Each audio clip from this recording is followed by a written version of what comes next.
Have you ever wondered what the Bible says about the end of the world?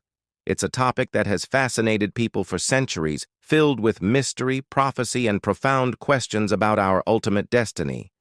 This is the field of eschatology, the study of the last things. Today, we're going to demystify some of these core concepts, exploring what the Bible actually says about the end times, separating biblical teaching from popular fiction.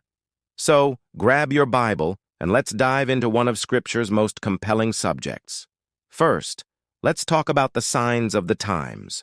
Jesus himself, in Matthew chapter 24, was asked by his disciples, "What will be the sign of your coming and of the end of the age?"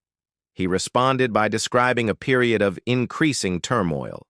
He spoke of wars and rumors of wars, famines, earthquakes, and pestilences.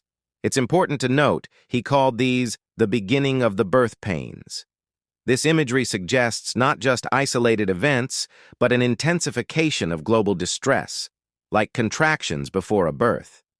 He also warned of widespread deception, with many falsely claiming to be the Messiah, and a time of great persecution for believers. The Apostle Paul echoes this in 2 Timothy, describing the last days as a time when people would become lovers of self, lovers of money, and ungodly, with a form of godliness but denying its power.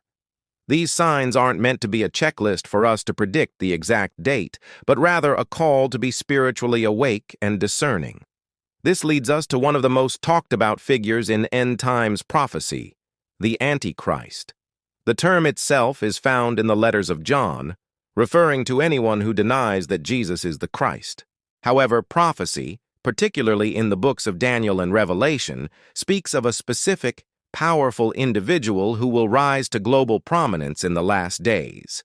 This figure, also called the man of lawlessness, or the beast, is depicted as a charismatic political leader who will emerge from a revived world empire. He will initially bring a false sense of peace and security, even making a covenant or treaty with Israel for 7 years. Daniel 9 describes this 7-year period, often called the tribulation. For the first 3.5 years, he will appear as a peacemaker, but midway through, his true nature will be revealed. The turning point is an event known as the Abomination of Desolation. This is when the Antichrist will enter the rebuilt Jewish temple in Jerusalem, stop the sacrifices, and declare himself to be God. This act of ultimate blasphemy marks the beginning of the Great Tribulation, the second half of the 7-year period. Jesus described this time in Matthew 24 as a period of suffering unequaled from the beginning of the world until now, and never to be equaled again. It will be a time of intense global persecution of both Jews and Christians who refuse to worship the Antichrist and take his mark. Revelation chapter 13 describes this mark of the beast as a system of economic control where no one can buy or sell without it.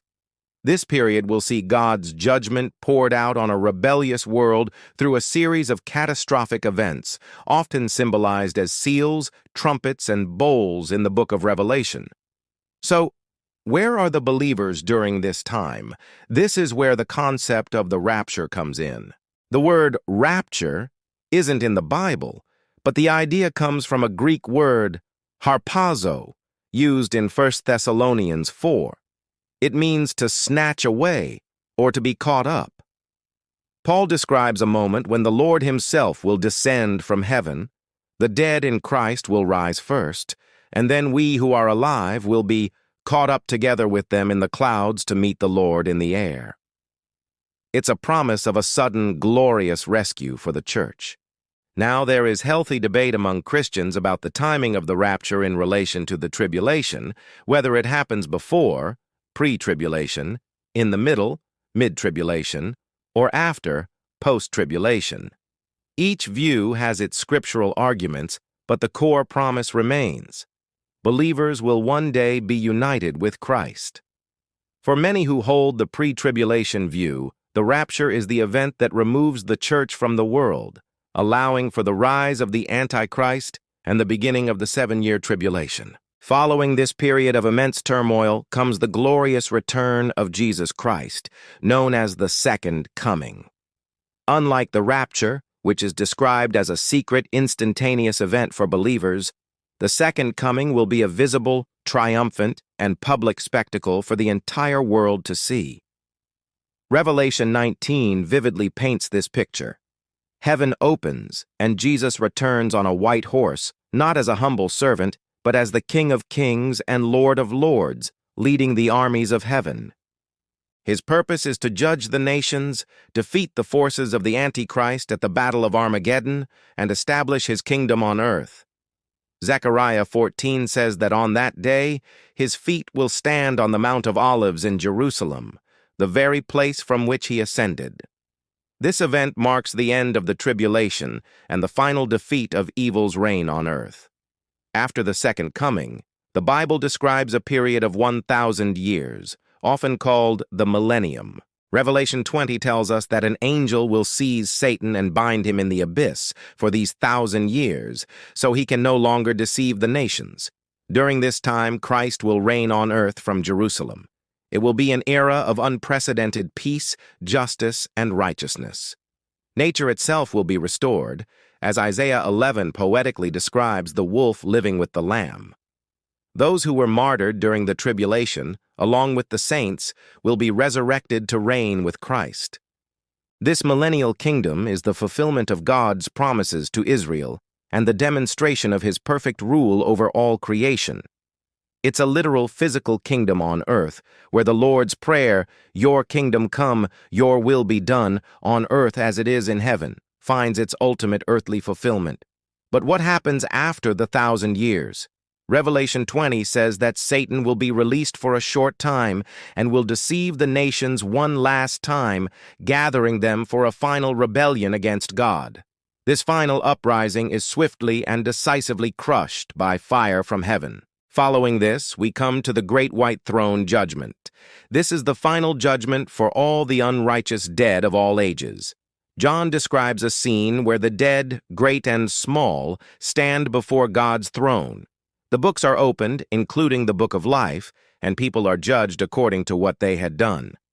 Anyone whose name is not found written in the book of life is cast into the lake of fire, which the Bible describes as the second death. This is a solemn and sobering moment, underscoring the ultimate accountability we all have before our Creator. Finally, after all judgment is complete, we arrive at the eternal state.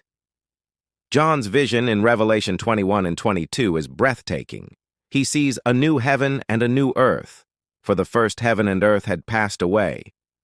God creates a perfect, renewed creation, free from sin, suffering, and death.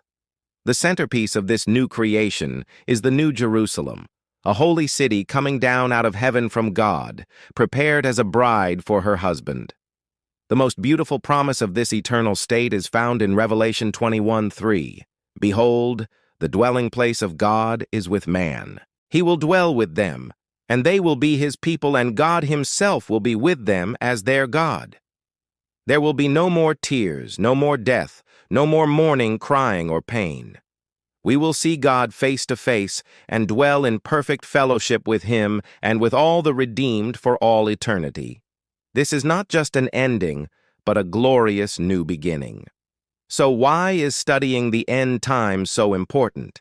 It's not about fear-mongering or trying to set dates. It's about hope, preparation, and perspective. Understanding God's ultimate plan gives us an unshakable hope that no matter how chaotic the world gets, God is in control and has a glorious future for those who love him. It motivates us to live holy lives, to be ready for his return at any moment, and it gives us an eternal perspective, reminding us not to get too attached to the temporary things of this world, but to invest in what will last forever. It fuels our passion for sharing the good news, so that others can also have their names written in the book of life. The study of the end times is a powerful reminder that history is heading somewhere, and it culminates in the ultimate victory of our Lord and Savior, Jesus Christ. Thank you so much for joining me on this journey through biblical eschatology.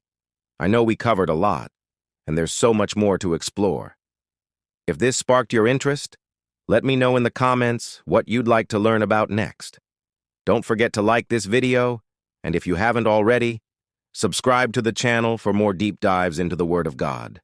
Until next time, stay in the Word and keep looking up.